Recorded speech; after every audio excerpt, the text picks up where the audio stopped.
Muy bien, hermanos. Hoy entramos al famosísimo capítulo 11 del libro de Hebreos. Excelente capítulo. Y sin lugar a duda un capítulo que tiene tanto que hablar, pero que lastimosamente por facultades de tiempo será imposible abarcarlo en el sentido de ir versículo por versículo, ya que hay una gama vasta y amplia de información en el mismo. Pero vamos a tratar de dividir este capítulo y es de la forma en la que vamos a trabajar en esta clase del capítulo 11. Vamos a dividirlo en cuatro aspectos fundamentales que necesitamos para analizar el principio elemental de la exposición de este capítulo, que es la fe, que es realmente lo que más nos interesa. Así que, sin más preámbulo y preparados para aprovechar al máximo el tiempo, vamos a empezar. En el capítulo 11 vamos a encontrar una serie de relatos micro pequeños de muchas personas. Y en el capítulo 11 se va a estar explicando a través de estos relatos la aplicación misma en la vida de lo que es la fe a través de las acciones de dichas personas. Hay amplitud, hombres y mujeres. Se tocan algunos bastante conocidos y muy renombrados dentro de lo que fue el conocimiento de aquellos judíos de aquella época alrededor del año 70 y que sin lugar a duda aún en nuestro tiempo en el ámbito cristiano siguen siendo realmente héroes de la fe y nos motivan y nos incentivan a ir hacia adelante. El autor claramente, a partir de todo lo que ha sucedido, él va a poner y va a colocar todas estas concepciones necesarias que debe de entenderse por fe. Si usted recuerda, en el versículo 39 del capítulo 10 terminamos diciendo: pero nosotros no somos de los que retroceden para perdición, sino de los que tienen fe para preservación del alma. Y de ahí él hace una primicia a lo que ahora quiere colocar. Ha explicado muchas cosas, ha dicho cosas importantísimas, necesarias y sustanciales para la vida de cualquier creyente inicial y maduramente. Sin embargo, como él mismo lo ha dicho allá por el capítulo 5, estos son cosas elementales, pero que él explica nuevamente. Eventualmente para nosotros ya no son unas cosas elementales porque necesitamos a grosso modo esas explicaciones y necesitamos comprender todo esto. Pero para un judío de esa época que acababa de salir del judaísmo y entrar en el cristianismo y que estaba cerca de aquellos apóstoles que manifestaron con poder y gloria y habían dones espirituales que transmitían grandes hazañas a aquellas personas en aquel tiempo, sin lugar a duda el creer era algo que estaba factible, rápido, cercano a la visualización de ellos como para el comprensión de sus cerebros. Pero para un creyente que está lejano a aquellos tiempos en que sucedieron todas estas cosas, pues se puede volver un poco más difícil, aunque no debería de serlo así, el poder entender estas concepciones y el poder comprender todo esto para alimentar aquella fe, aquella palabra tan mencionada en la Biblia, pero a veces tan pocamente comprendida. Realmente es un músculo para que nosotros podamos extendernos hacia lo que está adelante. Vamos a ver en este capítulo 4 puntos importantísimos sobre la fe y lo vamos a estar analizando desde estos principios. Y de esa manera vamos a poder ver todo el capítulo. Yo lo ofrezco y le solicito a usted que ya en casa siempre lea el capítulo 11, se va a maravillar y que va a poderlo leer en extractos, pero no en orden, posiblemente acá en esta noche. ¿Qué es la fe? Es la primera cosa de la que vamos a hablar. ¿Qué entendemos por fe? Es la segunda. ¿Por qué es importante tener fe? ¿Y cómo opera la fe? En la primera tenemos la gran respuesta y rápida, es certeza y convicción.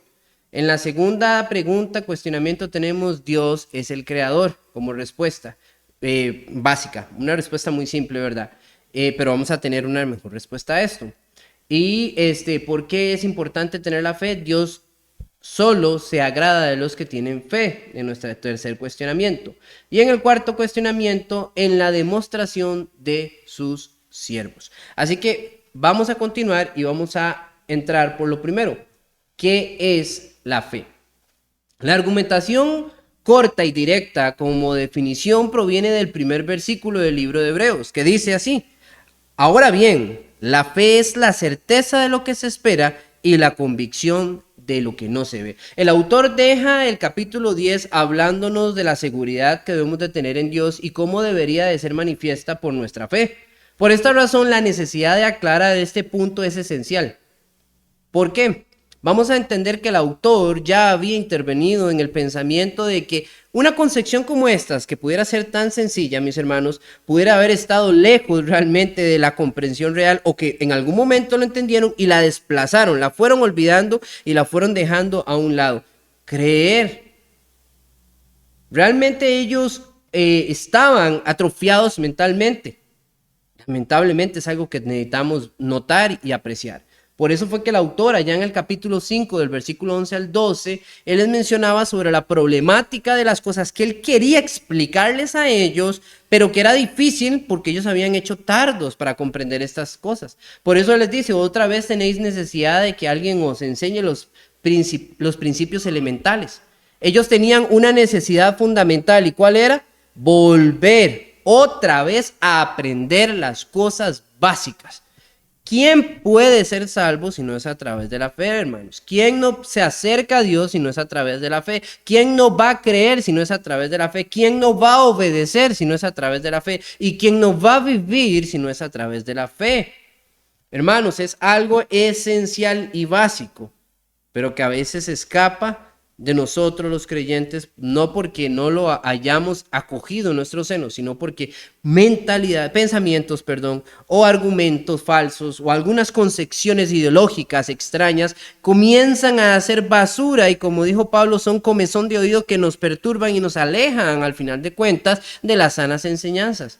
Entonces, en base a eso, el autor, entendiendo que se estaban apartando de la realidad, también vuelve a algo tan elemental como entender qué es la fe. Y pone el pone la definición más clara que podemos tener. Dice, es la certeza de lo que se espera y la convicción de lo que no se ve. El autor utiliza 3 referencias o 3 palabras interesantísimas. Fe. La palabra fe aparece en el diccionario de Strong y en griego, pistis. Y se define como la precaución, es decir, que debilidad. Pero esta puede verse tanto moral o específicamente. Dice que moralmente es como la convicción de la verdad religiosa o de la veracidad de Dios o de un maestro religioso. O sea, es la credibilidad. Específicamente puede ser la confianza en Dios para la salvación, de una manera abstracta, en constancia de la profesión, o sea, de lo que ellos han decidido seguir, o por extensión el sistema de verdad religiosa, evangelio, en el mismo que ellos han creído o que uno ha escuchado. Entonces, cuando usted ve todo esto, usted se da cuenta de este aspecto como una definición de una palabra tan pequeña como lo es pistis, porque la palabra en realidad es muy compleja en una comprensión absoluta. ¿Por qué? Porque usted va a ver que a través de la Biblia se le define de muchas maneras. Se le va a colocar varias, ¿cómo decirlo? Se va a traducir, mejor dicho, se va a traducir como fe, como fidelidad o gracia a través de esto. Para denotar, número 1, lo que una persona cree. Usted dice, esa es la fe que él tiene. O para denotar la seguridad de algo que va a pasar, esta es nuestra fe. O para notar, algo que usted va a enseñar y él les enseñó su fe. Entonces, hay muchas maneras en las que se implementan, pero el extracto en el que está siendo utilizada esta palabra está sí o sí en base a la credibilidad de Dios. Certeza. Certeza y convicción son 2 palabras que el autor está utilizando para definir la anterior, la fe. ¿Ok? La certeza es una palabra en griego que se llama el piso. Es esperar, confiar, solamente eso. Pero eso es como aquella persona que está de alguna u otra manera viendo, esperando solícitamente, o sea, enfocado en que alguien llegue. Es como cuando usted, ve a aquellos niños del tiempo de antes que siempre sabían la hora más o menos a las que llegaban su papá del trabajo o su madre, y ellos estaban siempre agarrados de la lata o del enverejado de afuera, esperando, y ya ellos sabían que iba a llegar, ya va a llegar y no lo ven, pero están ahí. Eso es lo que expresa esa palabra, el piso. Convicción es hypostasis, Esa es una palabra que básicamente expresa estar la figura o la acción de poder sentarse sobre una base firme. Es compleja porque la palabra en realidad no significa algo como tal, sino significa algo que está sucediendo. Y es cuando, como usted ha hecho una chorrea o usted ha puesto una base de construcción firme, y entonces usted sabe que usted ahí se puede sentar confiadamente, o sabe que usted puede ahí construir, a sedimentarse confiadamente. Entonces, lo que demuestra esa palabra es una plena seguridad. Entonces, certeza es esperar confiadamente, mientras que convicción es una plena seguridad en que hay base donde usted está sentado. Cuando usted ve estas dos cosas y ve que es la explicación para definir la fe, a nosotros nos dice es una total credibilidad. No hay en ella una objeción. Entonces quiero que lean el Hebreos capítulo 1, versículo 1 desde el texto original. Estoy poniéndoles aquí el logotipo del diccionario Strong que está en la página de Logos Sky Logos para que ustedes puedan ver cómo se leería literalmente esto en griego de la manera en español, ¿verdad? Ustedes pueden apreciar el texto en griego en verde y el texto en español en rojo. Obviamente cuando se traduce al español se le colocan, ¿verdad?, algunos artículos y se ajustan las palabras, pero véalo usted cómo textualmente se oiría en griego. Está haciendo pero confianza de cosas siendo esperadas con plena seguridad de hechos puesta al descubierto evidente no siendo vistos. Suena hasta más poderoso todavía, diría yo. De hechos aún no siendo vistos. Es una confianza de cosas que usted no ve, pero sabe que va a suceder. Entonces, la pregunta realmente es contestada desde el inicio. ¿Qué es la fe? Ahora bien, la fe es la certeza de lo que se espera, la convicción de lo que no se ve. ¿Qué debemos de entender por fe? Es el segundo cuestionamiento y este nos lo va a resolver Hebreos capítulo 11, versículo 3. Pero antes de eso vamos a estudiar algo y yo quiero que ustedes y yo entendamos. Vamos a leer, después vamos a responder con lo que tenemos en Filminas. Versículo 3. Por la fe entendemos que el universo fue preparado por la palabra de Dios, de modo que lo que se ve no fue hecho de cosas visibles. Usted y yo necesitamos entender esto. Sé que tal vez se preguntará, pero nos saltamos el versículo 2. Bueno, vea lo que dice el versículo 2. Porque por ella recibieron aprobación los antiguos. Es simplemente un agregado más de la respuesta de la pregunta 1. Para entender que hubo una aprobación, aunque yo voy a fundamentar esto aún más en el versículo 6. Entonces podemos entender que la fe es aquello, es esa total seguridad en una entidad que nosotros conocemos como Dios, porque por la fe nosotros entendemos que no es el ser humano, no es el mundo, dice el universo, y utiliza una expresión aún en tiempos, del año 70 después de Cristo, que ellos comprendían, porque mucha gente dirá, pero ¿cómo se le ocurre haber dicho al autor del universo? ¿De dónde saca una palabra tan voluminosa? Simple, ellos no eran desconocedores. Es que hay gente que piensa que por allá del año 0, digámoslo así, la gente era bruta, era tonta. Hay gente que llega hoy en día y dice, ¿cómo construyeron las pirámides? Tuvieron que haber sido extraterrestres, porque ¿cómo jalaron piedras y aquí que allá? Yo les sigo diciendo a las personas, pensar que el ser humano no ha tenido la inteligencia, la capacidad y la eficacia para poder producir, construir, crear, es simple y sencillamente degradarnos a nosotros mismos como seres humanos. Somos inteligentes, Dios nos creó con inteligencia y somos tan curiosos que comenzamos a aprender de todo lo que nos rodea y comenzamos a absorber información a grosso modo. Por eso la ciencia o el estudio de la ciencia misma la hemos creado nosotros a través de lo que logramos comprender del mismo universo. Por eso la expresión de decir un universo no está sacada de tono. El autor en su tiempo ya había un conocimiento que él tenía sobre la existencia de un universo. Se estudiaban las estrellas, habían astrónomos durante todo ese tiempo. Y nosotros tenemos que entender que ellos ya tenían una concepción aquí clara de que no solamente Dios había creado el ser humano o esta tierra, sino todo el universo existente. Por eso dice, por la fe entendemos que el universo fue creado por la palabra de Dios, como lo dice allá en Génesis, capítulo 1, todo el capítulo. Y dijo Dios, y fue hecho. De modo de lo que se ve no fue hecho de cosas visibles. Aquí es donde viene una gran preocupación por la gente, es donde, ¿cómo se crean las cosas? La ciencia valida que la existencia misma es un hecho coherente, no irracional, no el producto de un error. Hay muchas personas que ahora ponen teorías sobre la mesa de varios aspectos para poder buscar y explicar la existencia misma, pero son solamente eso, teorías que no son validadas ni por la misma ciencia.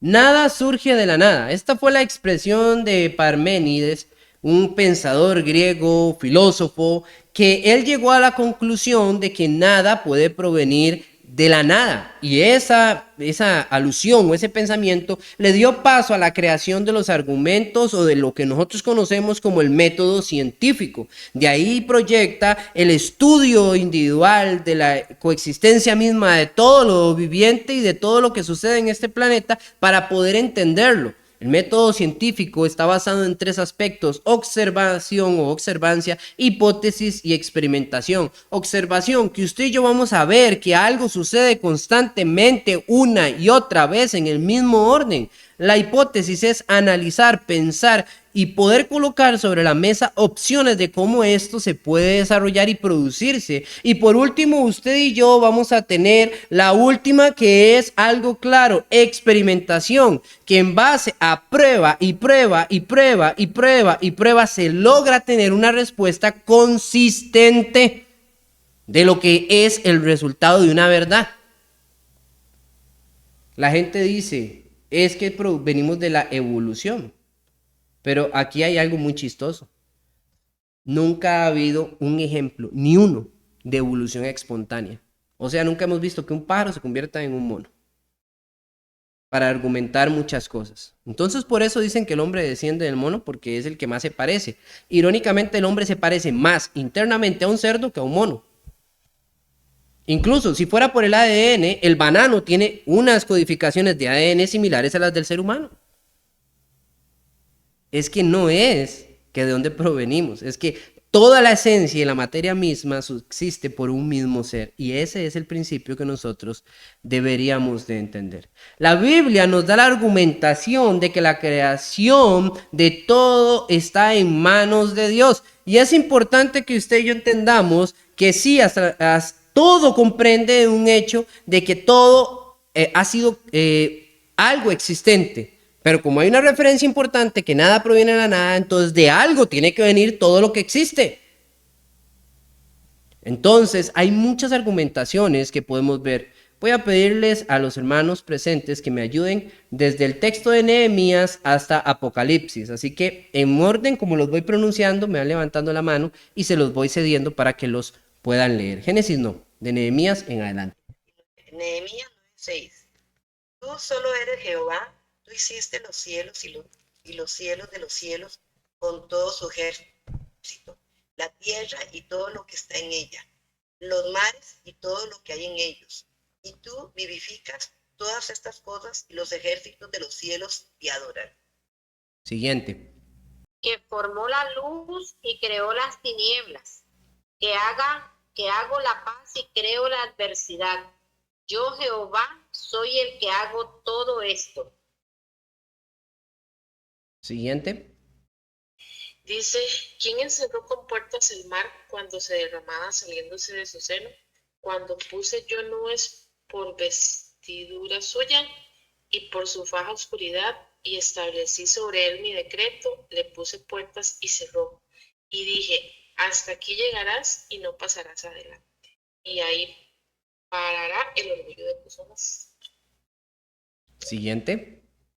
Señor, digno eres de recibir la gloria, la honra, el poder, porque tú creaste todas las cosas y por tu voluntad existen y fueron creadas. Muy bien, hermanos. Así como estos pasajes que acabamos de leer, hay más de 60, o por ahí andan de los 60, que expresan que las cosas creadas vienen por la procedencia de un creador, que él las formó y las creó, y por el poder de su boca, básicamente.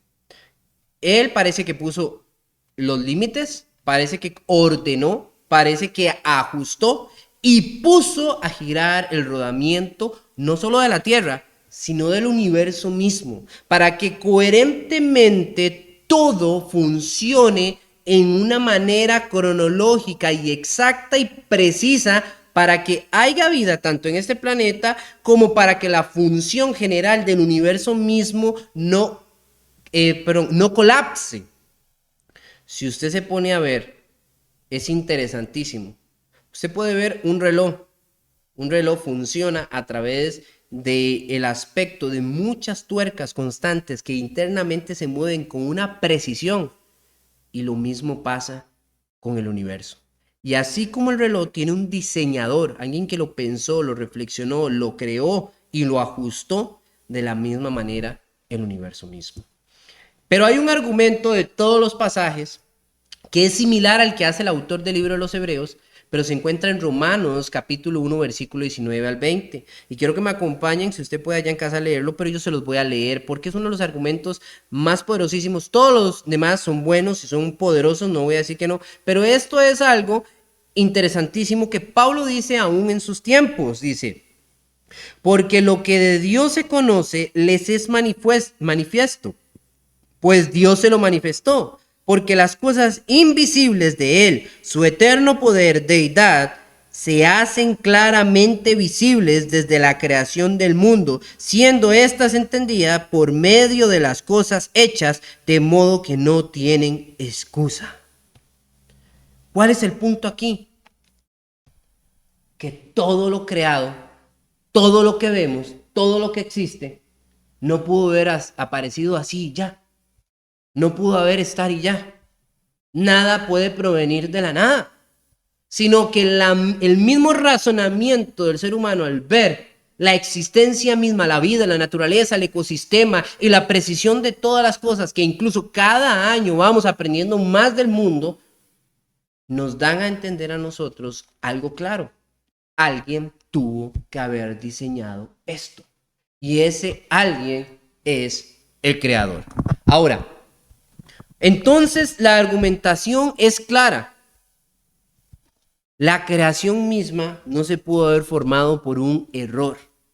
Y por eso el autor dice claramente en el versículo 3 que la fe es la concepción en la mente de este pensamiento.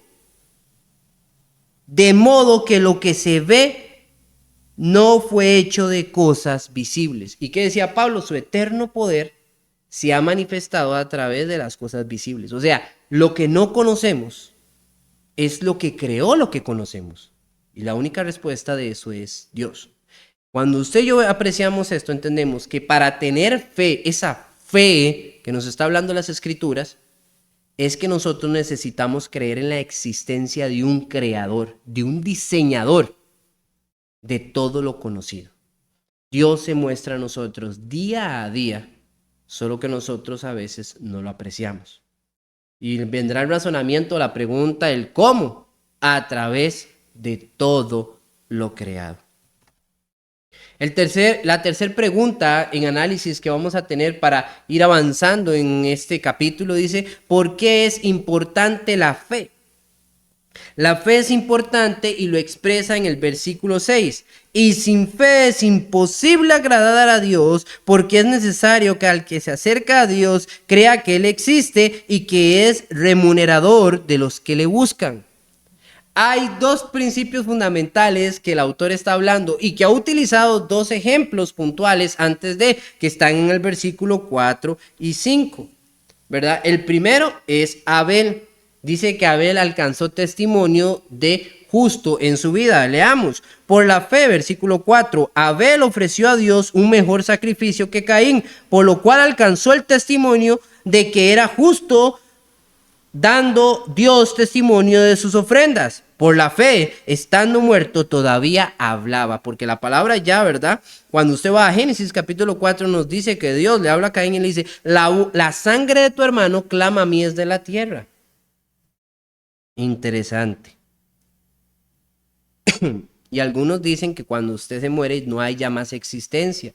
Y como dice allá en Apocalipsis, que las almas que están bajo el altar claman a Dios y le dicen, ¿hasta cuándo, Señor, nos harás justicia?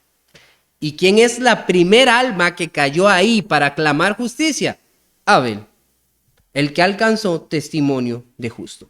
Enoc es el segundo punto que utiliza, un personaje emblemático de mucha manera para algunos que quieren andar sacando cosas que no son, pero es simple cuando vemos nada más lo que la Biblia nos arroja y comprendemos lo que la Biblia nos da. Enoc agradó a Dios y no conoció la muerte. Versículo 5, por la fe Enoc fue trasladado al cielo para que no hubiera muerte y no fue hallado porque Dios lo trasladó, porque antes de ser trasladado recibió testimonio de haber agradado a Dios. Esto es importantísimo cuando nosotros decimos, ¿por qué es importante la fe? Por estas dos razones. Porque con la fe alcanzamos testimonio delante de Dios y con la fe alcanzamos agrado a Dios. Y nos lo dice el autor primero usando dos ejemplos y después nos dice, y sin fe es imposible agradar a Dios. Porque todos los que a Dios buscan o los que se acercan a Dios tienen que creer dos cosas puntuales, mis queridos amigos. Número uno, debe de creer en la existencia de Dios. Y número dos, debe de creer en la remuneración de Dios. Qué impresionante. Cuando usted y yo creemos que Él existe y creemos que también recompensa a los que le obedecen, hay un agrado en Él para con nosotros. Es cuando el premio es posible, es cuando la situación es alcanzable. Pero nosotros tenemos que entender porque ya todo lo que viene y todo lo que va planteando son los primeros versículos. Como les decía, me encantaría poder agarrar y desmenuzar versículo por versículo, pero realmente está alejado el tiempo de poderlo lograr. Pero vamos a hacer el mejor tratamiento. Y nos queda una última pregunta. ¿Cómo opera la fe? ¿Cómo opera la fe? Bueno, a través de la sala de los héroes de la fe hemos mostrado eso. Y aquí sí, vamos a ver todos los textos que usted puede ver, porque yo les voy a hacer un resumen. Si leemos todo, vamos a poder ver la concepción de cada uno de ellos y vamos a poder ver el aprecio de todas las cosas que están acá. Va a ver usted que el autor del libro de Hebreos ha colocado todos estos nombres en papel y toda la garantía de sus acciones como muestra de cómo opera la fe en las personas. Así que si usted quiere ver esa operancia, mi querido amigo o lector, puede verlo a través de todo esto. Ahora volvamos al versículo 2. Porque por ella recibieron aprobación los antiguos. ¿Cuáles antiguos? De los mismos que el autor va a comenzar a hablar, que ellos conocían en su tiempo y que era claro que entendían a estos personajes. Versículo 4 dice, por la fe Abel ofreció a Dios mejor sacrificio. Abel ofreció. Esta historia la podemos encontrar nosotros en Génesis capítulo 4. Me encantaría sentarme a hablar aquí de todo esto, pero sería imposible. Sin embargo, recordemos que Abel ofreció no una ofrenda como la que nosotros ofrecemos hoy en día monetaria, de dinero, no, sino que la ofrenda o la palabra a la que se refería ya en Génesis capítulo 4 era la ofrenda sacrificial por causa de redención delante de Dios. Y si usted se acuerda, Abel y su hermano Caín ofrecieron. Caín era mayor y Caín trajo granos. ¿Y qué es? ¿Que Caín trajo muy poquito o que lo que trajo Caín era malo? No, lo que trajo Caín no era malo, pero la palabra de Dios nos dice que lo que agradó a Dios fue el ofrecimiento de Abel, porque Abel ofreció algo que hemos estudiado en todo este libro y que hemos visto una y otra vez: sangre. Mientras que Caín solo quiso traer fruto del campo, Abel trajo sacrificio de animal, y es lo que Dios pretendía o quería de ellos. Por eso dice que Dios agradó. Si Caín hubiera notado lo que sucedió y la próxima vez hubiera traído también sacrificio de ganado, posiblemente hubiéramos encontrado una situación distinta. Pero no, lo que hizo fue enfadarse y asesinar a su hermano. Y de ahí tenemos una de las primicias de las cosas desastrosas, como los celos traen la muerte al mundo. Dice en el siguiente héroe de la fe, dice Enoc. Dice que Enoc por la fe fue que traspuesto o traspasado, dice, fue trasladado al cielo para que no hubiera muerte y no fuera hallado porque Dios lo trasladó antes de ser, trasladado, recibió testimonio de haber agradado a Dios. Hay muchas personas que hoy en día agarran un famoso libro que habla de Enoc y que no tiene ni la fecha puntual del tiempo en el que existió Enoc. Es algo imposible que haya sido así. Pero bueno, la historia de Enoc en realidad no es contable. Son muy pocas veces, con una mano le alcanza a usted para contar las veces que se menciona a Enoc en la Biblia, y creo que son 3 si no me estoy equivocando. Si no me disculpan y próximamente se los podré afirmar. Pero tengo entendido que son 3. Y en las 3 dice lo mismo, nada más que él fue trasladado por su gran confianza en Dios. Y muchas personas quieren pensar o argumentar, hay 2 personas evidentemente que sucedió lo mismo que con Enoc. Estamos hablando de Elías y de Enoc. Y cuando usted y yo entendemos qué quiere decir esto, ellos fueron llevados ya al cielo, pero dice que hasta que Jesucristo venga y lleve el juicio podremos llegar hasta allá, hasta el cielo. Entonces, usted y yo tenemos que entender que la palabra cielo es una palabra para describir un lugar de reposo, un lugar de serenidad, como la que menciona Lucas capítulo 16, al decir que es aquel lugar de regocijo donde fue llevado Lázaro junto al seno de Abraham. Después, cuando vemos a Jesucristo allá con el ladrón de la cruz y que le dice, hoy mismo estarás conmigo en el paraíso, ¿acaso Jesús ese mismo día ascendió al cielo? Si no murió. Y si Jesús le dijo hoy mismo, entonces, ¿cuál es ese lugar? Evidentemente, de lo que Lucas nos narra en el capítulo 16, en el Hades hay 2 habitaciones para reserva de aquellos según su comportamiento en esta vida y obediencia a Dios. Uno de reposo y de bien y otro de dolores y de sufrimiento. Y cuando la gente muere es trasladada su alma por los ángeles a estas habitaciones. Entonces, cuando usted y yo entendemos eso, sabemos que entonces Enoc, al igual que Elías, estaban ahí. Qué interesante, hay otro personaje que aunque no se dice esto, muere físicamente, pero se sabe que hay una guerra detrás de ella, es Moisés. Y vemos que Moisés, que parece estar en una circunstancia similar a la de Elías, pero muy distinta porque sí murió en tierra, vemos que Elías y Moisés provienen y llegan a Jesús para darle ánimo allá en el relato del Evangelio. Cuando usted y yo analizamos este parámetro, nos damos cuenta de que no está delante de la presencia del Dios viviente, sino que Dios mismo lo trasladó al lugar que iba a haber de reposo. Ahí donde el mismo Caín ya yacía. Entonces, nosotros tenemos que continuar, ¿verdad? Pero hay tanto que decir de estas cosas. Noé. Dice que Noé preparó un arca. Usted puede ir conmigo al versículo 7. Dice, por la fe Noé, siendo advertido por Dios acerca de las cosas que aún no venían, como con temor preparó un arca para la salvación de su casa, por la cual condenó al mundo y llegó a ser heredero de la justicia que es según la fe. Dios habló con Noé allá en Génesis capítulo 6 y le dijo que iba a suceder algo que no sucedería o no era normal en su tiempo. Y lo puso a preparar algo que incluso ni él conocía ni entendía. Por eso Dios le dio parámetros y reglas para que él pudiera adjudicar una construcción correcta y salvaguardar la vida de 8 personas, porque solo fueron 8. Dice que de Adán, más o menos al tiempo de Noé, tengo ahí por ahí un dato ajustable de lo que a grosso modo, hay que entender porque esto no es exacto, no puede ser exacto, pero a grosso modo pudieron haber pasado 1676 años aproximadamente. O sea, una gran cantidad, había muchas personas, ya había una manifestación clara de inteligencia, de ¿cómo se llama?, de construcciones, edificaciones, de desarrollo, de sociedades, pero que lamentablemente Dios vio que estaban yendo por una mala guía y pervirtiéndose ellos mismos. Si usted se pone a ver por qué Dios se molestó tanto, claro, solo se pudieron salvar 8 de todo el mundo existente. Pero dice que Noé fue el único que halló gracia delante de Dios.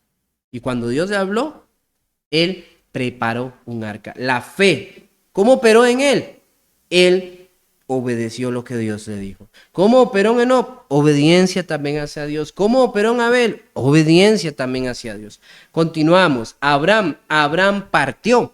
Dice versículo 8, por la fe Abraham, al ser llamado, obedeció, saliendo para un lugar que había de recibir como herencia, y salió sin saber dónde iba. Lo mismo lo heredó Isaac y Jacob en cuanto a ser extranjeros, es lo que sigue diciendo el texto. Por la fe habitó como extranjero en tierra de la promesa, como en tierra de extraña, viviendo en tiendas como Isaac y Jacob, coherederos de la misma promesa, porque esperaban la ciudadanía que tiene cimientos, cuyo arquitecto y constructor es Dios. Ahora también tenemos el quinto individuo héroe de la fe, Sara. Sí, si usted pensaría que Sara no era una mujer de fe porque se rió cuando Dios dijo que iba a tener bebé, pues adivine qué, es contada como una mujer de fe. ¿Por qué? Porque la tuvo. Y si no la hubiera tenido, no hubiera recibido. Y es claro. Dice el versículo 11, también por la fe Sara misma recibió fuerzas para concebir, aún pasada ya la edad propicia, pues consideró fiel al que había prometido, por lo cual también nació de uno, y casi muerto con respecto a esto, una descendencia como las estrellas del cielo en número, es innumerable como la arena que está a la orilla del mar. Versículo 6 nos vuelve a hablar, el sexto es la repetición de Abraham, así que no hay sexto, pero es interesante, el autor menciona varias cosas de Noé y varias cosas de Abraham, pero Abraham lo menciona otros personajes y vuelve a hablar enfáticamente de actos contundentes realizados por Abraham. Dice, como nuestro sexto héroe de la fe, Abraham nuevamente ofreció. Y vea lo que dice, vamos más adelante, versículo 17. Todos esos versículos que están quedando rezagados, no se preocupen, vamos a volver a ellos, porque aquí es donde vamos a terminar. Por la fe, versículo 17, Abraham, cuando fue probado, ofreció a Isaac, y al que había recibido las promesas, ofrecía a su único hijo. Fue aquel a quien se le dijo, en Isaac se te hará llamada descendencia. Él consideró que Dios era poderoso para levantar aún de entre los muertos, de donde también en sentido figurado lo volvería a recibir.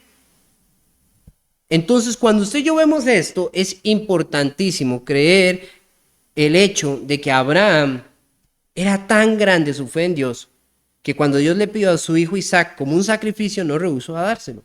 Y la historia está allá en Génesis capítulo 22.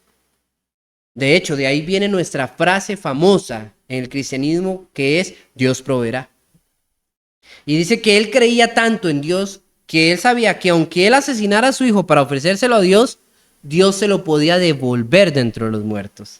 Isaac es nuestro séptimo héroe de la fe. Dice que él bendijo por causa de la fe. Así que consideremos también esto.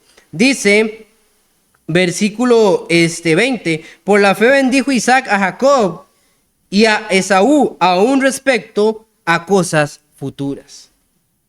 Aún en su lecho de muerte, Isaac, cuando no pudo ver, bendijo a Jacob. Con la promesa que era tal vez para Saúl, pensarían algunos, pero no, ya era algo que estaba listo. Recuerden que su madre entendía, porque Dios ya le había dado un razonamiento sobre estas cosas. Y eran cosas futuras. Cuando Isaac bendijo a Jacob, lo bendijo sobre cosas futuras. No están en registro, pero él sabía, y al hablar, habló en profecía y habló en bendición hacia su hijo, dándole la potestad sobre estas cosas que iban a suceder, el razonamiento de estas cosas que iban a suceder, para que cuando fuesen cumplidas, hubiera una total credibilidad. También tenemos a Jacob, el mismo hijo. Dice que esa historia también está registrada en Génesis 48. Vea usted, dice versículo 21 del capítulo 11 de Hebreos. Por la fe Jacob, al morir, bendijo a cada uno de los hijos de José y adoró apoyándose sobre el extremo de su bastón. Antes de morir, Jacob, ya muy viejo, tomando a los dos hijos de José, a uno a la derecha y a la izquierda. Y de hecho, José los confundió porque el menor estaba a la derecha y el mayor estaba a la izquierda. Entonces le dijo, no, padre, el mayor hacia la derecha. Le dijo, no. deja así porque así debe ser, le dijo Jacob. Ya anciano y sin poder ver realmente, pero él sabía que lo que estaba haciendo era así. Y al menor lo bendijo con la derecha y al menor y al mayor lo bendijo con la izquierda. ¿Y por qué es eso? Porque en su creencia el mayor debería estar a la derecha porque la derecha es prominencia, como cuando la Biblia nos menciona que Jesús está a la diestra del Padre. Es importantísimo para nosotros entender esos detalles. ¿Y sobre qué los bendijo Jacob? Sobre las cosas que habrían de venir. Los dijo que iban a ser esclavos, pero que también iban a salir de ahí por mano de Dios. También vamos a tener nuestro siguiente héroe de la fe, el cual es José, que profetizó. Dice, por fe él profetizó. Al morir, versículo 22, mencionó el éxodo de los hijos de Israel y dio instrucciones acerca de sus huesos. Eso está en Génesis capítulo 50, al puro final. Él les dice, bueno, ya ustedes saben lo que va a pasar y todo, porque papá ya lo dijo, pero adivinen que yo voy a morir, pero ustedes no van a dejar mis huesos acá. Ustedes los hago responsables de que mis huesos los agarren y los entierren en la tierra que nosotros normalmente hacemos los entierros. ¿Dónde es? En la cueva Mapela, donde enterraron a Abraham, donde enterraron a Sara, donde enterraron a Isaac y donde fueron a enterrar los huesos de Jacob, y José esperaba que después de la esclavitud los fueran a entregar. Hasta después de 400 años, los huesos de José reposaron en la tumba deseada. Arán y Jocabet son nuestros héroes de la fe también. Dice versículo 23, por la fe Moisés cuando nació fue escondido por sus padres durante 3 meses porque vieron que era un niño hermoso y no temieron al edicto del rey. Cuando usted y yo vemos eso, podemos tal vez nos evidenciar primeramente quiénes son estas personas. Arán es un descendiente de Coré. Y que es eventualmente, históricamente, según los datos y los registros que se logran tener bíblicos, es posiblemente, o si no, sí así, la más cierta, la respuesta de entender que era el padre de Moisés, igual Jocabet, su madre. Entonces, yo y usted tenemos que apreciar que sus padres tuvieron fe y por causa de eso lo escondieron, aunque en ese momento había sido puesto por el rey egipcio, o por así decirlo, el faraón de ese momento, que mataran o asesinaran a todo niño hebreo nacido varón. Usted puede ir a leerlo allá en Éxodo capítulo 2. Moisés es nuestro siguiente héroe de la fe, número 11. Vamos al versículo 24. Por la fe Moisés, cuando era ya grande, rehusó ser llamado hijo de Faraón, escogido antes de ser maltratado con el pueblo de Dios, que gozar de los placeres temporales del pecado. Considerad con mayores riquezas el oprobio de Cristo que los tesoros egipcios, porque tenía la mirada puesta en la recompensa.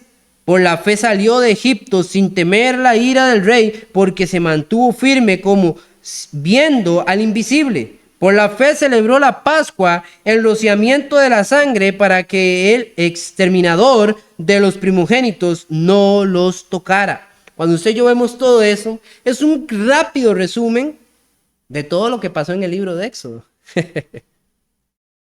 Todo el libro de Éxodo nos refleja la fe de Moisés a Dios.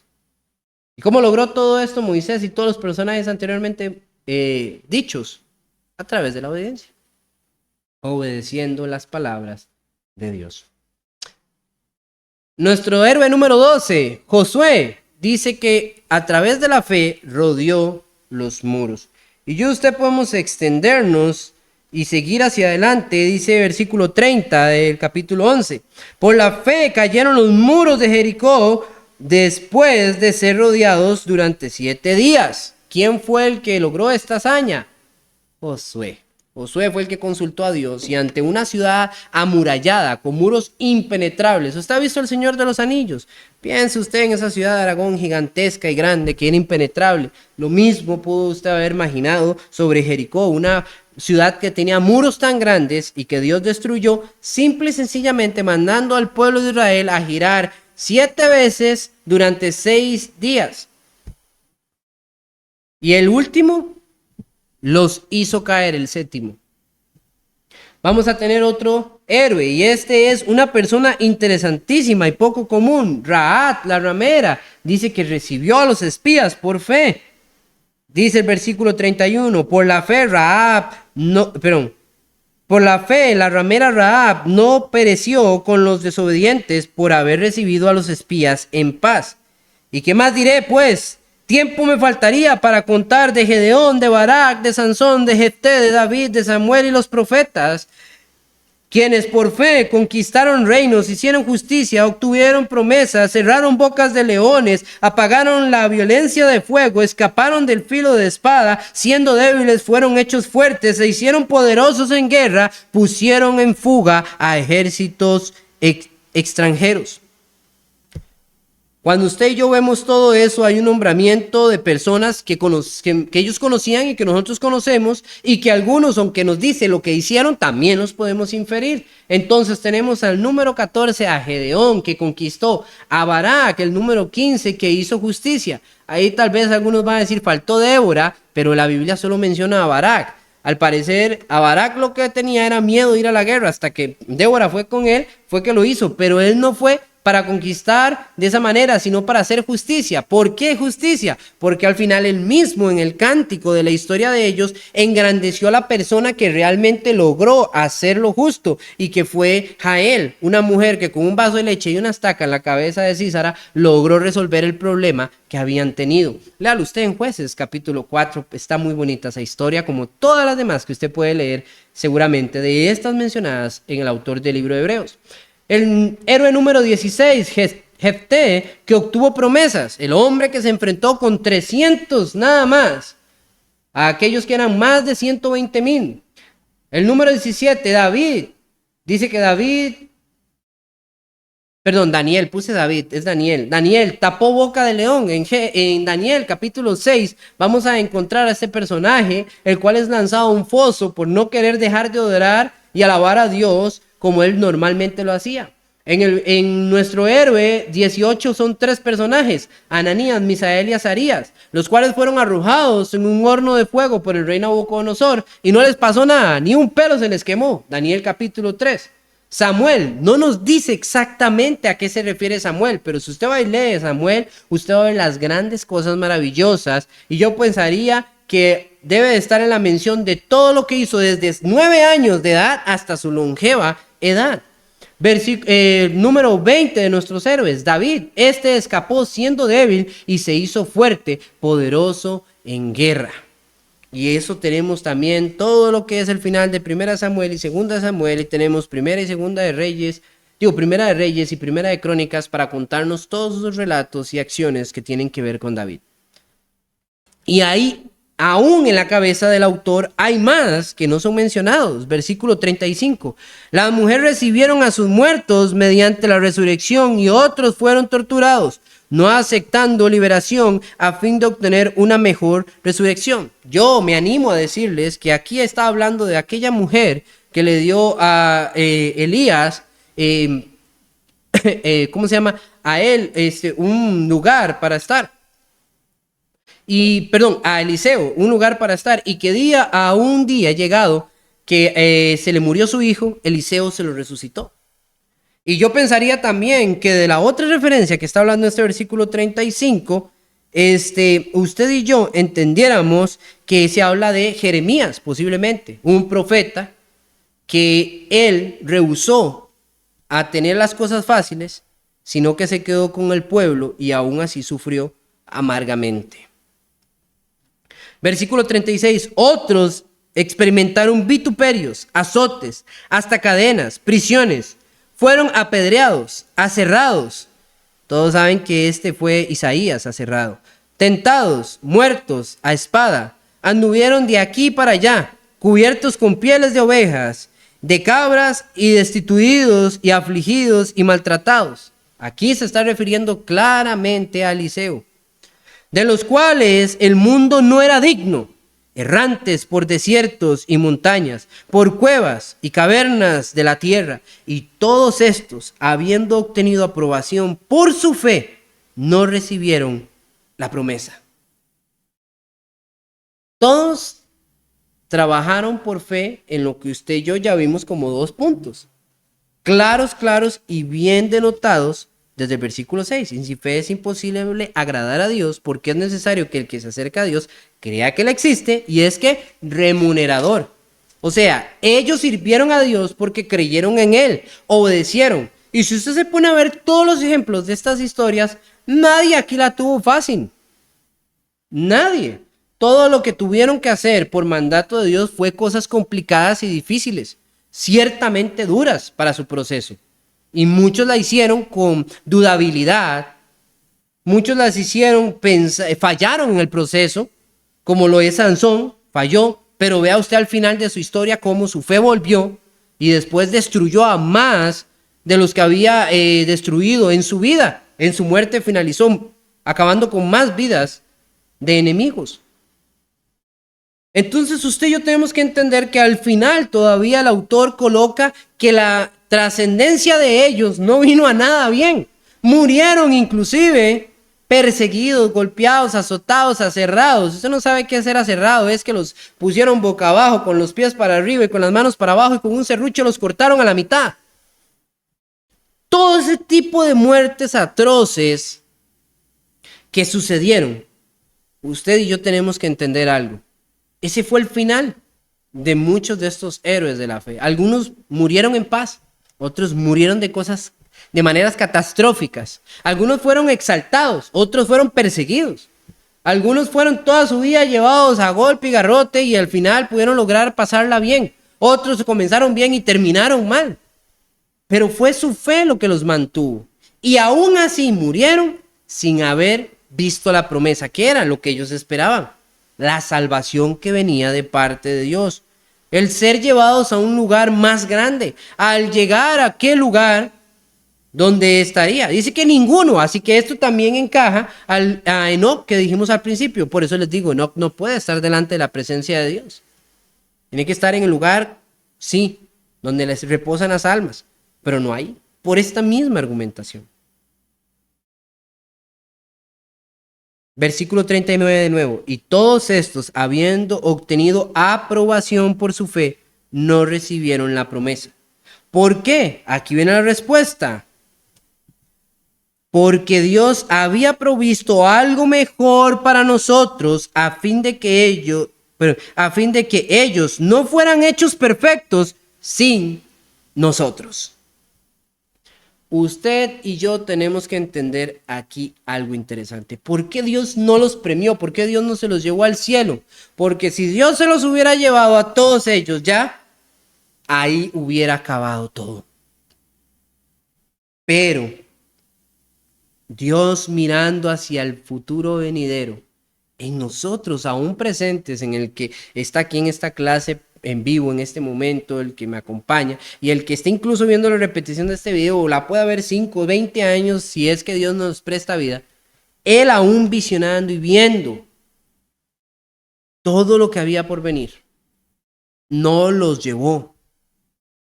Ellos mereciendo tener ese premio, aún no lo hizo, porque en el momento en el que Dios abra la franca entrada para que todos entremos, entraremos todos juntos y se cerrará. Y como dice Jesucristo, hablando de las 10 vírgenes, cuando la puerta se cierra, se cierra. Lo mismo pasará. Ahora es cuando debemos de volver a Hebreos capítulo 11, versículo al 13 al 16. Porque aunque fue la argumentación que hablaba de aquellos hombres, Abraham, Isaac y Jacob, de que esperaban una tierra prometida, él hizo una explicación maravillosa que nos sirve para que nosotros hoy entendamos que desde tiempos antiguos, desde tiempos inmesurables, hermanos, ellos ya sabían cuál era la promesa y la esperaban. Y no hay que afligirnos. Si ellos no la vieron y a veces nosotros llegamos diciendo, pero yo veo que igual morimos y Dios no viene, no nos aflijamos, no decaiga nuestra fe, porque esto es lo que estaba pasando con los cristianos a los que les habla el autor del libro de Hebreos. Versículo 13 del capítulo 11. Todos estos murieron en fe, sin haber recibido las promesas, pero habiéndolas visto y aceptado con gusto desde lejos, confesando que eran extranjeros y peregrinos sobre la tierra, porque los que dicen tales cosas claramente dan a entender que buscaban una patria propia. Y si en verdad hubieran estado pensando en aquella patria donde salieron, habrían tenido oportunidad de volver. Pero en realidad anhelaban una patria mejor, es decir, celestial, por lo cual Dios no se avergüenza de ser llamado Dios de ellos, pues les ha preparado una ciudad. Dios ha preparado una ciudad. Las personas de fe no necesitan ver hoy lo que ha de venir, hermanos, porque ellos saben que Dios lo ha prometido y eso sucederá. Las personas de fe obedecen a Dios. No cuestionan el por qué Dios me manda esto, por qué Dios dice lo otro, por qué Dios dice que no puedo esto, por qué Dios me enseña que no puedo aquello. No cuestionan, obedecen a Dios, porque saben claramente que Dios les está ofreciendo el mejor camino para su vida, tanto esta humana como por la venidera. Las personas de fe no se cansan de esperar, no son aquellos que dicen y no viene, y no viene, y no viene, sino que aquellos que dicen pronto, pronto, y podrán perecer, pero ellos saben que Él no va a fallar. Las personas de fe tendrán una recompensa. Si Dios lo ha prometido, cuando Jesucristo les dice, a ustedes os conviene que yo me vaya y voy a ir a prepararos un lugar. Es importante entender eso. Hay una promesa lista. La primera promesa era que Él enviaría a su Redentor. Ya su Redentor llegó, Jesucristo. La siguiente es, nos llevará con Él a vivir en las moradas celestiales. Y esa sucederá. No sabemos cuándo, mañana, dentro de 50 años, 20 milenios, no lo sabemos, pero sucederá. Y la última, y la que es para reflexionar finalmente, Dios no se avergüenza de las personas de fe. Dios se agrada, hermanos, como lo decía el versículo 6, se agrada de aquellos que tienen fe. Y así como se agradó tanto de estos personajes, que a través del Espíritu Santo, inspirado el autor del libro de Hebreos, colocó todos estos nombres, hay un libro. No físico como nosotros queremos verlo, pero sí para que entendamos, Dios tiene un libro, el libro de la vida, hermanos. Y ahí coloca nuestro nombre también con agrado y con felicidad. Porque si nosotros preservamos nuestra fe, somos personas con firmeza en lo que creemos, confiamos plenamente en las promesas de Dios y sabemos que Dios cumplirá y morimos en fe, nuestro nombre también está escrito en un cuadro de honor de fe, junto a Abraham, junto a Isaac, junto a Jacob, junto a Moisés, junto a Gedeón, Jefté, Josué, Daniel, David, Samuel, etcétera, etcétera. Nuestros nombres también estarán ahí, hermanos. Si somos perseverantes y andamos en fe. Hasta aquí llega nuestra clase, hermanos. La siguiente semana estaremos viendo el capítulo 12. Y el capítulo 12 también tiene una primicia sobre la fe, pero nos va a hablar de la disciplina de Dios y va a tener exhortaciones fuertes y pesadas para irnos soltando a un tercer capítulo, que es donde nos hablará de básicamente los deberes del cristiano, para finalizar así este libro. Empezamos hace un tiempo atrás y ya estamos en vísperas de llegar al final. 2 clases es lo que nos quedan. Espero que las puedan aprovechar al igual que todo lo que se ha dado. Que Dios los bendiga.